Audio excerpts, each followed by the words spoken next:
नमस्कार शेतकरी मित्रांनो, सिबा न्यूट्रिस्युटिकल्स या आपल्या युट्यूब चॅनलमध्ये आपलं सर्वांचं स्वागत आहे. उन्हाळ कांदा काढणीला आला असेल किंवा अजून 20-25 दिवस बाकी असेल, शेवटची फवारणी शेतकऱ्याला घ्यायची असेल, मग अशा वेळेस शेवटची फवारणी कुठली घेतली पाहिजे जेणेकरून आपण आपला कांदा चाळीमध्ये टाकला तर तो टिकेल. आता चाळीमध्ये सगळ्यात मोठी शेतकऱ्याला अडचण येते की काजळी लागते. ती कोजळी आपल्या पिकामध्ये येऊ नये यासाठी शेवटची फवारणी व्यवस्थित घेणं अतिशय गरजेचं आहे.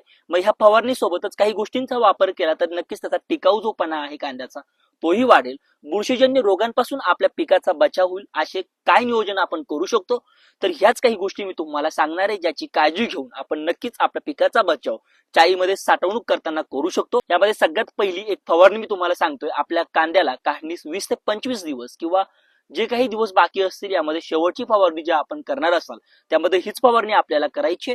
कीटकनाशक वापरताना बायर कंपनीचं सोलोमन आपल्याला वापरायचं, ज्याच्यामध्ये इमिडाक्लोपिड प्लस ब्युटासाप्लुथिन हे टेक्निकल येतं.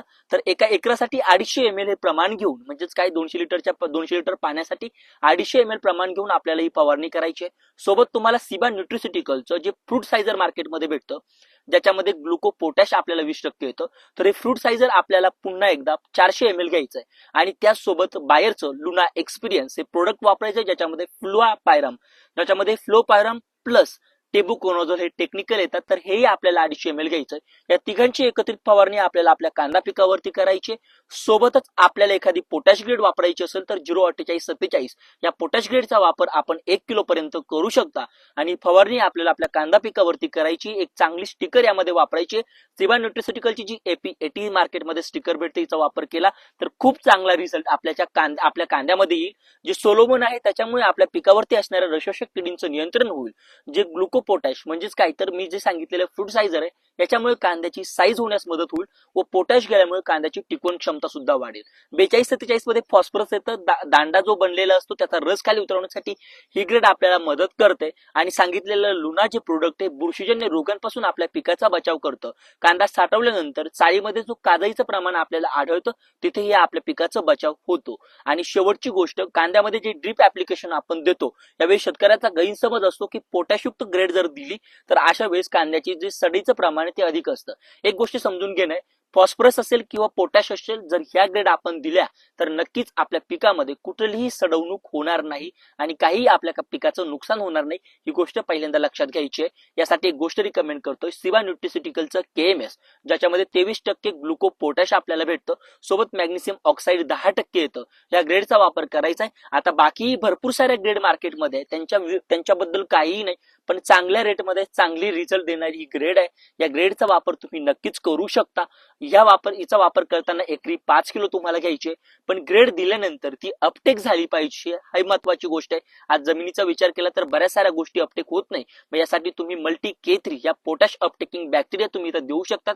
तर या 2 लिटर एकरी द्यायच्या आहे. या दोघांचं ऍप्लिकेशन तुम्ही ड्रीप जर सेट केलेली असेल तर ड्रीपनं देऊ शकता, पण ड्रीप जर तुमच्याकडे सध्या स्थितीला नसेल तर पाण्याने या ऍप्लिकेशनचा वापर तुम्ही करू शकता.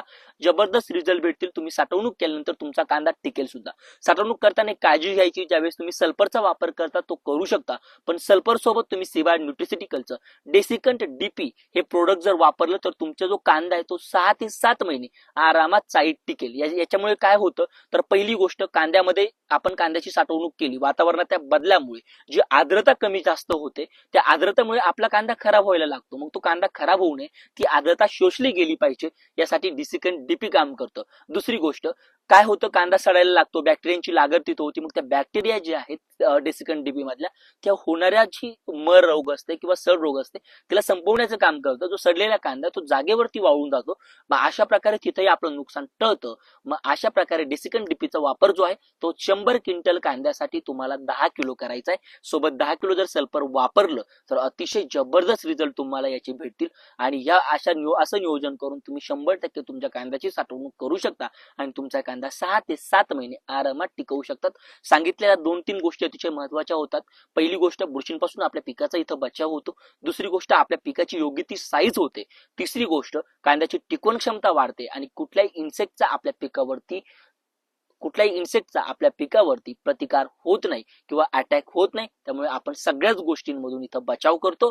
म्हणून दिलेलं जे नियोजन आहे ते वेळेवरती फॉलो करा. काही अडचणी येत असतील तर खाली जो नंबर दिसतोय त्या नंबरवरती संपर्क करा. आपला प्रॉब्लेम सॉल्व्ह केला जाईल. Stay tuned.